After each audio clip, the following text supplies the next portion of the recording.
ज्ञानतिमिरान्धस्य ज्ञानाञ्जनशलाकया चक्षुरुन्मिलितं येन तस्मै श्रीगुरवे नमः। श्रीचैतन्यमनोभीष्टं स्थापितं येन भूतले स्वयं रूपकदा मह्यं ददाति स्वपदान्तिकं। वन्देऽहं श्रीगुरो श्रीयुतापदकमलं श्रीगुरून् वैष्णवांश्च श्रीरूपं साग्रजातं सहगण रघुनाथान्वितं तं सजीवं साद्वैतं सावधूतं परिजनसहितं कृष्णचैतन्यदेवं श्रीराधा कृष्णपादान् सहगण ललिता श्रीविशाखान्वितांश्च। हे कृष्ण करुणा सिंधु दीनबंधु जगतपते गोपेश गोपिकाकांत राधाकांत नमस्तुते। तप्त कांचन गौरांगी राधे वृंदावनेश्वरी वृषभानुसुते देवी प्रणमामि हरिप्रिये। वाञ्छाकल्पतरुभ्यश्च कृपा सिन्धुभ्य एव च पतितानां पावनेभ्यो वैष्णवेभ्यो नमो नमः। श्रीकृष्ण चैतन्य प्रभु नित्यानंद श्री अद्वैत गदाधर श्रीवासादि गौर भक्तवृंद। हरे कृष्णा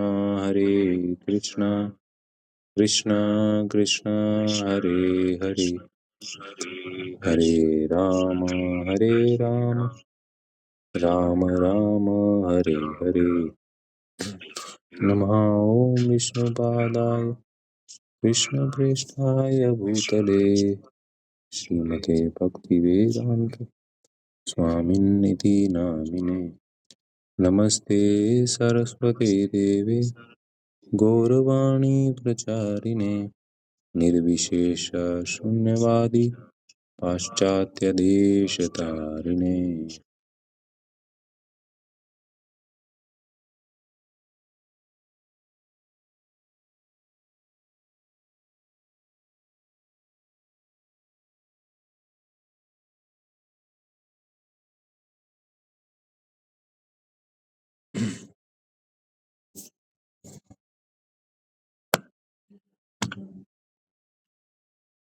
तो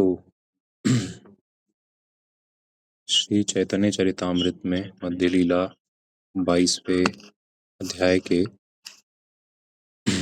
83वें श्लोक में या प्यार में कहा गया है, कृष्ण भक्ति जन्म मूल हय साधु संग कृष्ण प्रेम जन्मे ताह पुनः मुख्य अंग। इसका क्या अर्थ है? इसका अर्थ है कि कृष्ण भक्ति का कारण क्या है? साधु संग। तो साधु संग भक्ति की जननी है। बिना साधु संग के हम कभी भी भक्ति को प्राप्त ही नहीं कर सकते।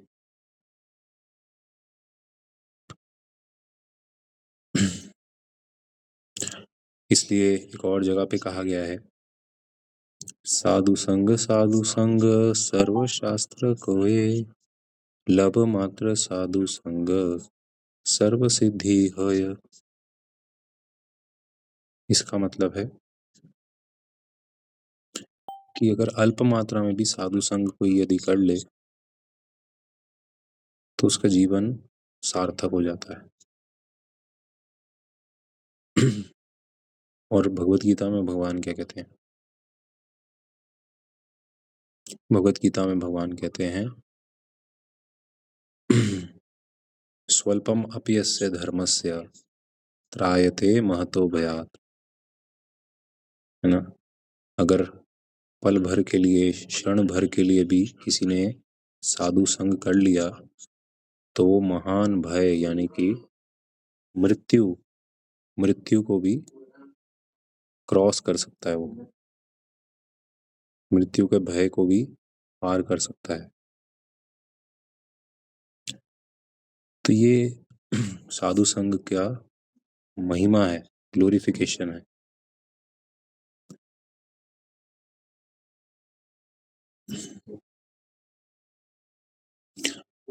तो साधु संग कैसे करें? साधु संग करने के लिए हमें पहले तो साधु का सम्मान करना आना चाहिए। साधु का सम्मान कैसे होता है? उन्हें प्रणाम करना आना चाहिए। जब भी आप किसी साधु को मिलें तो उन्हें हरे कृष्णा बोलिए, प्रणाम कीजिए, हाथ जोड़िए या पांचांग प्रणाम कीजिए, अष्टांग प्रणाम कीजिए।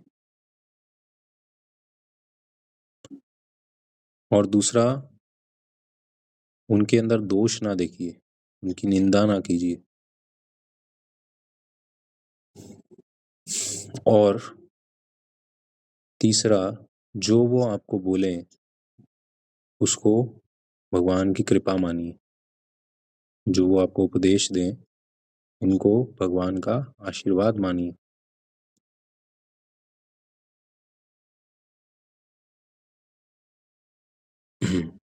तो एक घटना जो कि हमारे शास्त्रों में आती है कि एक बार एक साधु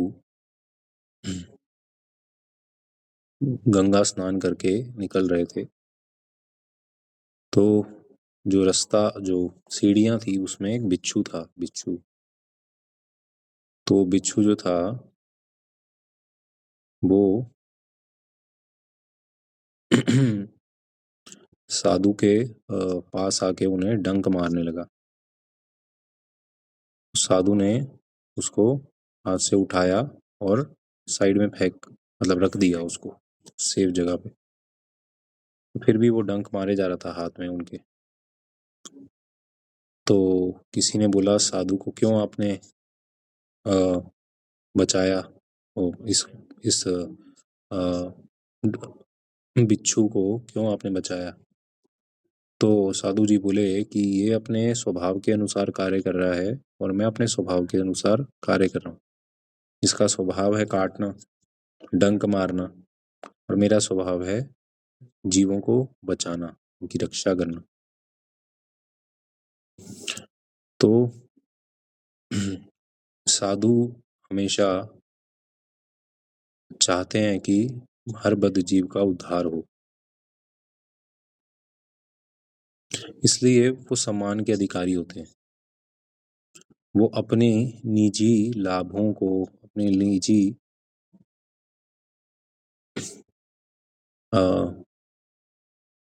हेल्थ को, टाइम को, सब चीज को किसके लिए इन्वेस्ट करते हैं? हम सब के लिए, हम सब के जीवन को सुधारने के लिए। तो इसलिए उन साधुओं का संग करने से हम भक्ति प्राप्त करेंगे। सो वैष्णव बनने से पहले हम मनुष्य तो बने। और मनुष्य कौन है? मनुष्य वो है जो कृतज्ञ हो, जो ये समझे कि मुझे एक बहुमूल्य चीज मिली है और वो उसको प्राप्त करने के लिए एफर्ट्स करे। ये नहीं कि जब साधु संग लेने का अवसर हो तो वो दूर भागे, तो वो फिर दो पांवों से चलने वाला पशु है बस। वैसे पशु चार पांव से चलते हैं, लेकिन कुछ पशु दो पांव से भी चलते हैं। तो वो लोग हैं जो इस मनुष्य जन्म के होते हुए भी साधु संग जैसी बहुमूल्य कीमती चीज को मिस कर देते हैं। क्योंकि इसके अलावा जो भी कार्य हम करते हैं दिन भर में, वो किसी पशु के दिनचर्या से कुछ बेटर नहीं है। We are just sophisticated animals. तो इसलिए हम सभी को प्रयास करना चाहिए, अधिक से अधिक मात्रा में साधु संग लें, अपने हृदय को शेयर करें, हार्ट रिवील करें,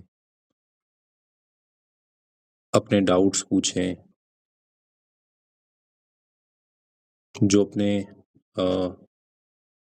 साधना है उसको शेयर करें, और भगवान की भक्ति में आगे बढ़ने का रहस्य जानें, कंसिस्टेंसी लाएं, प्यूरिटी लाएं, प्यूरिटी, शुद्धता, है ना। और शेल्टर लें, शेल्टर, है ना, किसी का आश्रय लें, किसी साधु का आश्रय लें, उनके अंडर में भगवान की भक्ति प्राप्त करने के लिए एफर्ट्स करें।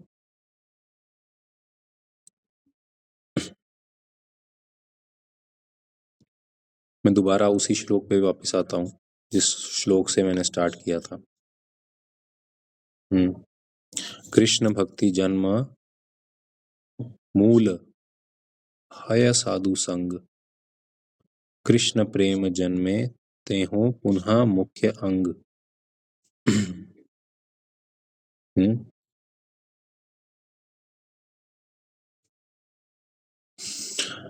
अगर इसका क्या मतलब है, अगर अब मान लिया जाए कि आप कृष्ण प्रेम को प्राप्त कर भी चुके हैं, आप सिद्ध अवस्था में आ चुके हैं, आपको भगवान की शुद्ध भक्ति मिल चुकी है, ऐसा भी मान लिया जाए,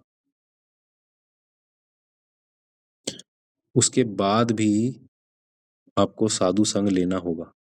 इतना ज़्यादा इम्पोर्टेंट है साधु संग।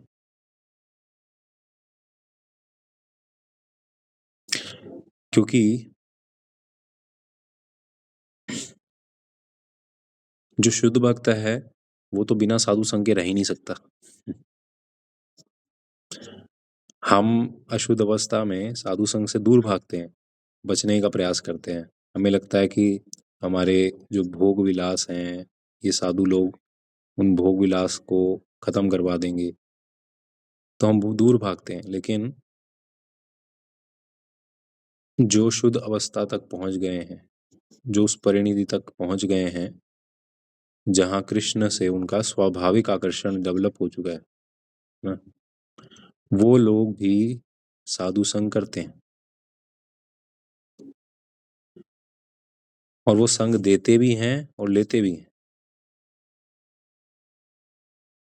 है ना। तो आप इसका अगर प्रूफ चाहते हैं तो हमारे दिल्ली मंदिर में मैं कुछ एग्जांपल दे रहा हूँ, है ना। कई सारे डिवोटीज हैं, जैसे हिज ग्रेस जीता मित्र प्रभु हैं, है ना। वो पिछले 40 साल से हाँ, रोज मंगल आरती आ रहे हैं, रोज प्रवचन सुनते हैं। इतनी आयु है, सोचिए 40 साल से तो वो जुड़े हुए हैं भक्ति में, तो उनकी आयु कितनी होगी, लगभग 60-70 के करीब होगी, 70-80 के करीब उनकी आयु होगी। तो आज भी वो रोज हर प्रवचन सुनते हैं बैठ के, है ना। और हिज ग्रेस मोहन रूपा प्रभु जी, जो कि वहाँ के वरिष्ठ टेम्पल प्रेसिडेंट भी हैं, वो भी तकरीबन 30-35 साल से जुड़े हुए हैं। तो वो भी रोज रेगुलर, भले ही कोई नया भक्त कोई प्रवचन दे रहा हो, भले ही कोई पुराना भक्त प्रवचन दे रहा हो, हर क्लास में वो बैठते हैं। हमारे गुरु महाराज परम पूजनीय गोपाल कृष्ण गोस्वामी महाराज, भले ही मंदिर में किसी का भी प्रवचन हो, महाराज अगर आ नहीं पाते तो अपने रूम से बैठ के सुनते हैं। सोचिए, जीबीसी, इतने बड़े वरिष्ठ आचार्य, पूरे विश्व के एक प्रमुख लीडर, वो व्यक्ति भी साधु संघ के लिए ललायित है। और अब हम हमारी अवस्था से कंपेयर करें, है ना। अच्छा, यहाँ तक कि शिला प्रभुपाद भी, है ना, शिला प्रभुपाद वो अपनी किताबों को भी पढ़ते थे, सोचिए। कोई एक ऑथर होता है जिस जो अपनी किताब लिखता है, वो कभी अपनी किताब को नहीं पढ़ता, है ना। लेकिन प्रभुपाद अपनी ही किताबों को पढ़ा करते थे, है ना। क्यों पढ़ते थे? क्योंकि उत्तम भक्त भी जो होता है, शुद्ध भक्त भी जो होता है, वो भी साधु संग के लिए लालायित रहता है। इतना अनमोल है ये साधु संग, इतना प्रीशियस है। लेकिन हम योग्य नहीं हैं। हम ये वैसे ही है जैसे, है ना, अंधे के हाथ बटेर लगना, कहते हैं ना, या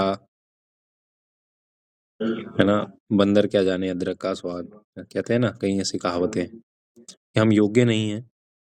इसलिए साधु संग हमें कई बार, है ना, बोरिंग लगता है, या हमें भय लगता है कि हमें कुछ ऐसा बोला जाएगा कि हमारे भोग विलास छूट जाएंगे, है ना, इंद्रिय भोग, या फिर, है ना, ये साधु जो हैं ये तो एक ही बात बोलते रहते हैं बार बार, है ना। कई बार हमारे मन में ये बातें आती हैं। या फिर क्या करना है, और भी तो काम है ना, बैठ के प्रवचन सुनो बस, ऐसा क्यों करें। तो ये बहुत सारे डाउट्स जो है ना, भगवान हमारे टेस्ट लेने के लिए हमारे मन में डालते हैं, और फिर देखते हैं क्या ये व्यक्ति अभी भी मेरे कथा में रुचि रखता है, अभी भी मेरे नाम जप में रुचि रखता है, अभी भी मेरे कीर्तन में पार्टिसिपेट करता है, अभी भी मुझे भोग लगा के प्रसाद पाता है, अभी भी मेरी पुस्तकें पढ़ता है कि नहीं, है ना। और जिस दिन हम ये सब चीज़ों में रुचि डेवलप कर लेंगे, तो भगवान हमारे लिए द्वार खोल देंगे अपने गोलोक धाम के। भगवान बस यही यही परीक्षा की पास होने का हमारा वेट कर रहे हैं कि हम कब अपनी स्वतंत्र स्वेच्छा से भगवान के भक्तों का संग लेने के लिए भागें, है ना। नरोत्तम दास जी क्या कहते हैं, नरोत्तम दास ठाकुर जो हमारे आचार्य हैं, है ना, रामचंद्र संग मांगे नरोत्तम दास, है ना, है ना। और जब वरिष्ठ आचार्य अपना गोलोक धाम पधारते हैं तो क्या हम वैष्णव भजन गाते हैं, जे अनिलो प्रेम धन करुणा प्रचुर एका काले कुथा गिला वैष्णव ठाकुर, है ना। वो कहते हैं कि मैं संघ के लिए तरस रहा हूँ, सब कहाँ चले गए, है ना, वैष्णव लोग कहाँ चले गए, मैं संघ के लिए तरस रहा हूँ, मुझे कुछ समय का संग दे दो। तो वैष्णवों की और आचार्यों की असली कदर तब पता लगती है जब वो हमारे साथ नहीं होते, जब उनका हाथ हमारे सर पे होता है, जब उनकी ब्लेसिंग्स हमारे साथ होती हैं, तो बड़ी से बड़ी लाइफ की चुनौती जो है ना वो चुटकियों में पार हो जाती है। लेकिन जब हम इतने भाग्यशाली नहीं होते और वो साधु हमसे दूर चले जाते हैं, तो हमें वो एहसास होता है कि भाई हमने बहुत बड़ा एक लॉस किया हमारी लाइफ में। तो इसलिए मनुष्य जीवन के बहुत अवधि सीमित है और हर एक को जाना है ना। तो साधु संग हम जितना जल्दी अपना लेंगे, उतना ही हमारा जल्दी चांसेस हैं भगवान के धाम जाने के, उतना ही ज़्यादा चांसेस हैं हमारे भगवत धाम जाने के, उतना ही ज़्यादा चांसेस है हमारा भगवान कृष्ण से प्रेम करने के। अदरवाइज तो ये संभव ही नहीं है, हमारे अपने प्रयासों से, है ना, संभव ही नहीं। मतेन कृष्णा परतो सतो वा, हम सतो गुण में भी आ जाएं, हम चैंटिंग क्यों ना कर लें, है ना। एक बात बताइए, क्या हमारे बस 16 माला घिस लेने से, है ना, भगवान क्या बाउंड हो जाएंगे हमारे पास आने के लिए? नहीं, बिल्कुल नहीं। भगवान इंडिपेंडेंट है, वो किसी से बाध्य नहीं हो सकते। और ना ही हम यशोदा मैया जैसे शुद्ध भक्त हैं कि हमारे बांधने से बंध जाएंगे भगवान, नहीं जी, है ना। सो भगवान को कोई बाउंडेशन नहीं है, लेकिन भगवान जब आपका प्रयास देखते हैं, जब देखते हैं कि ये ही और शी इज इंटरेस्टेड इन मी, है ना, ये मुझ में इंटरेस्टेड हैं, तो फिर वो स्वतः प्रकट हो जाते हैं अपनी इच्छा से, स्वेच्छा से। जैसे अगर आप रशिया के प्रेसिडेंट से मिलना चाहें या फिर हमारे भारत के प्राइम मिनिस्टर से मिलना चाहें, मोदी जी से, है ना, तो बहुत बड़ा प्रोटोकॉल होता है ना। पहले आपको उनको एप्लीकेशन लिख के देना पड़ेगा, प्रॉपर अप्रूवल्स लेने पड़ेंगे, बहुत सारे सिक्योरिटी चेक्स करने पड़ेंगे, बहुत सारे अपॉइंटमेंट्स लेनी पड़ेंगी, है ना, बहुत वैलिड रीज़न होना पड़ेगा, तब तब जाके शायद वो भी अप्रूव हो। लेकिन अगर मोदी जी आपसे मिलना चाहें तो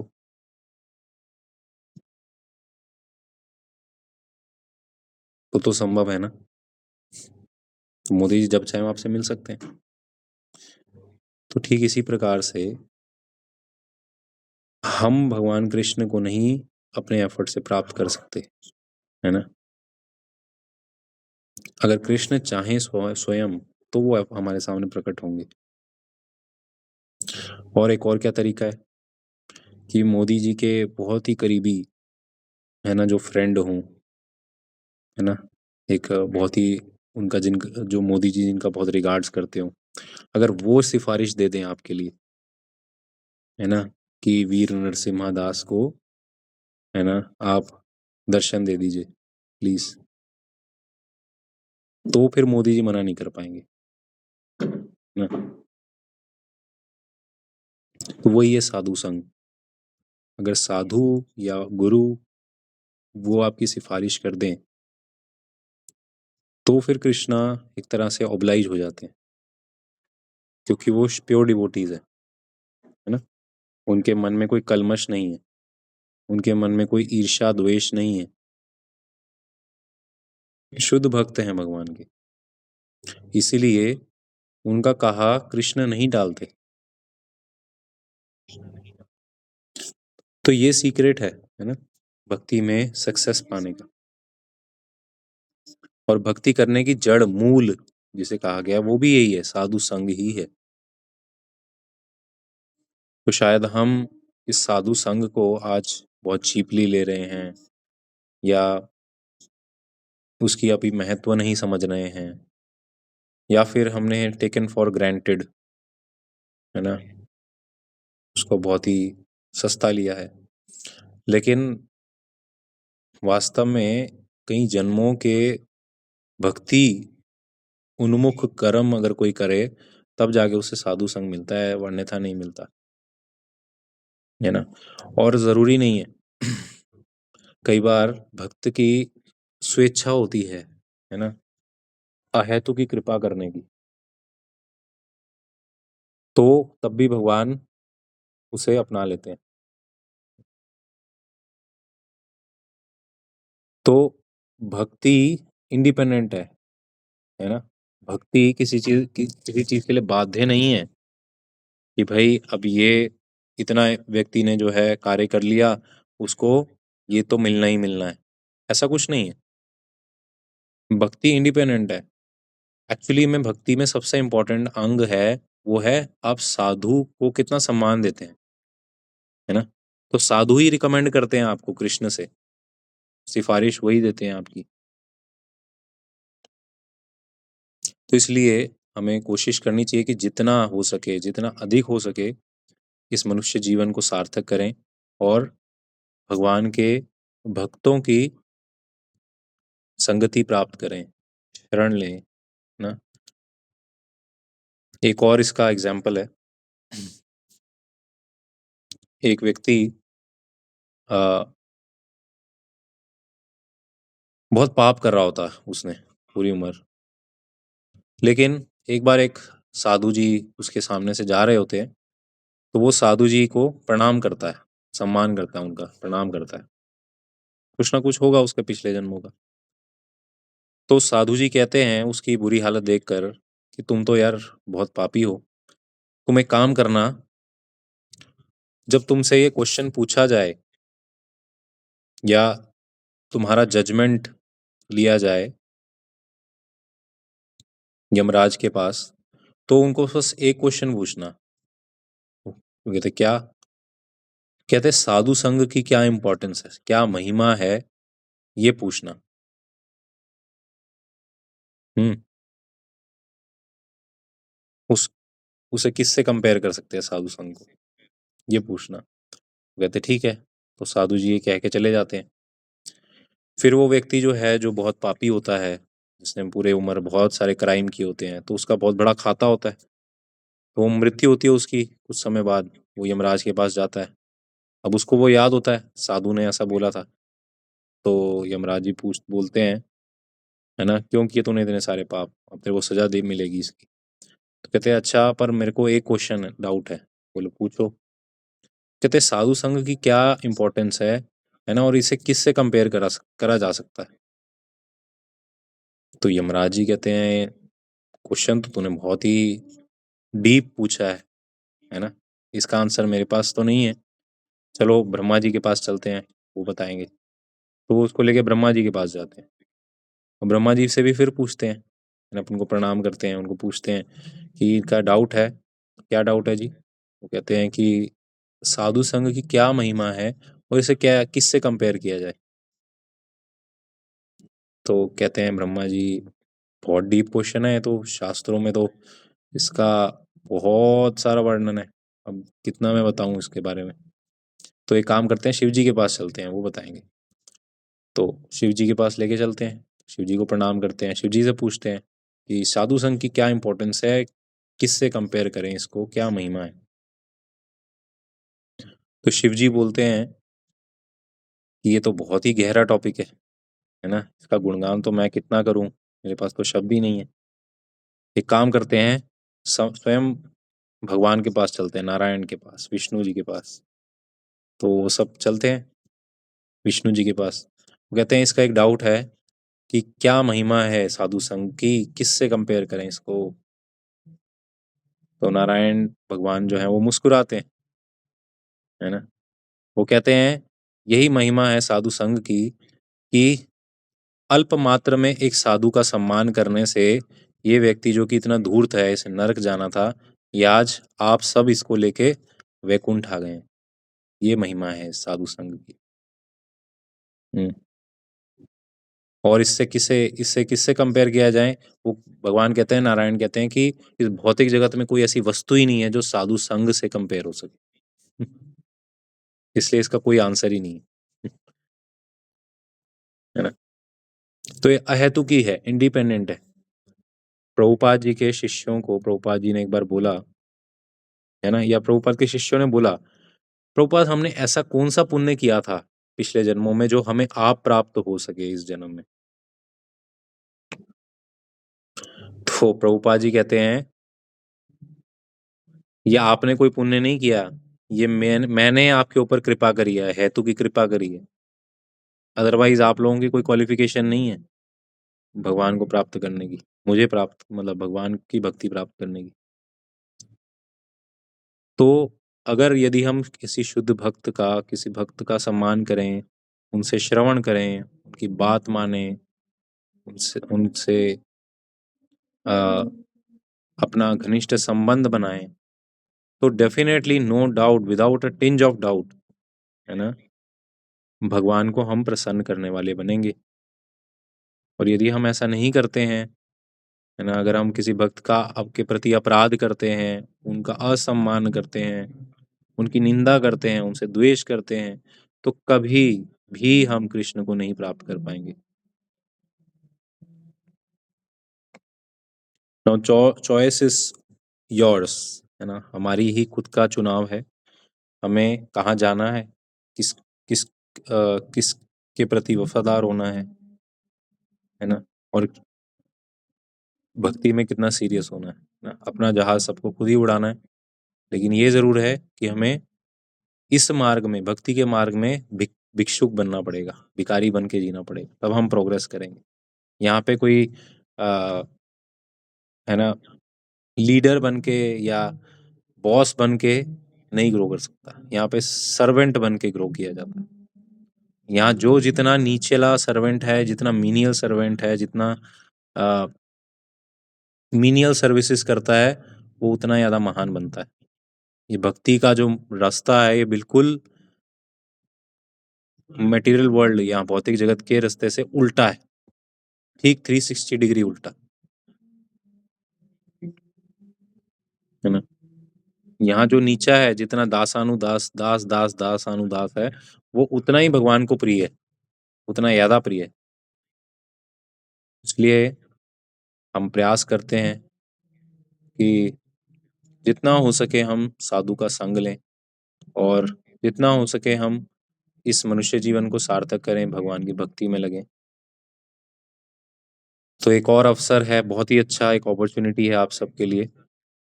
कल 12 से 2 बजे क्लास है हमारे B81 सेक्टर 23 नोएडा में। ऑफलाइन आप आ सकते हैं, उसके बाद प्रसाद है, और मंडे को स्पेशल प्रोग्राम है ना। मेरी वॉइस अभी नहीं आ रही क्या? हरे कृष्णा, वॉइस आ रही है मेरी?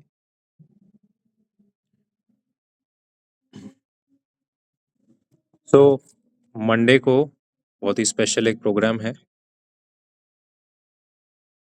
हमारे मंदिर के बहुत ही वरिष्ठ भक्त, उनका नाम है हिज ग्रेस मधु सुंदर प्रभु जी, जो कि पिछले 25-26 साल से अपना जीवन समर्पित किए हुए हैं, ब्रह्मचर्य आश्रम में रह रहे हैं, और पूरे विश्व में बहुत विख्यात हैं, प्रसिद्ध हैं, टॉप बुक डिस्ट्रीब्यूटर के नाम से। वो कई ग्रंथ बांटे उन्होंने, भगवत गीता का बहुत प्रचार किया उन्होंने, है ना। हजारों हजारों लोगों के लाइफ चेंज किया उन्होंने।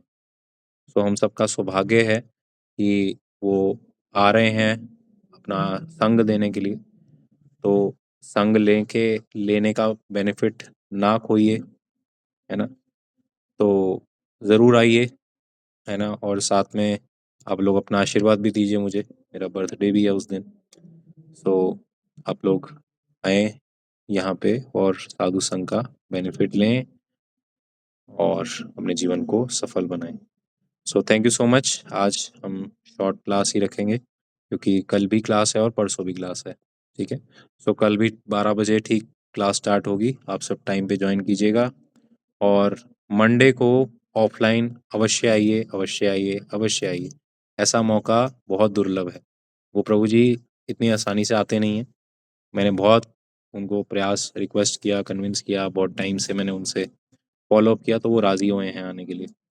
तो हम सब आएंगे तो उनको अच्छा लगेगा, हम सब लाभ लेंगे इस संघ का, ठीक है। सो अवश्य आइए, कोई बहाना नहीं चलेगा, है ना। कोई अ, और कोई वो नहीं है, आपने आना ज़रूर है सबने, ठीक है।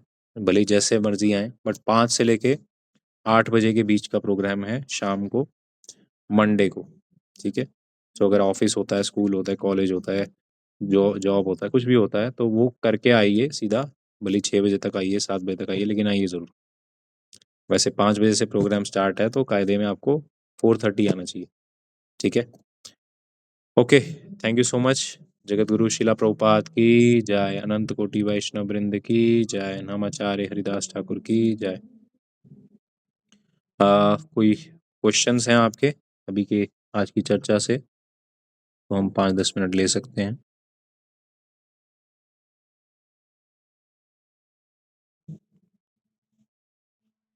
किसी का कोई डाउट है आज के क्लास से related?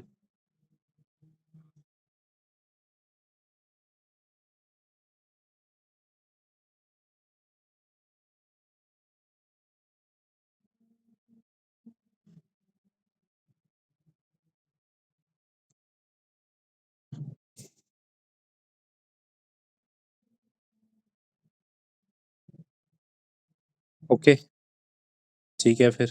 Thank you so much. Jagat Guru शिला प्रभुपाद की जय।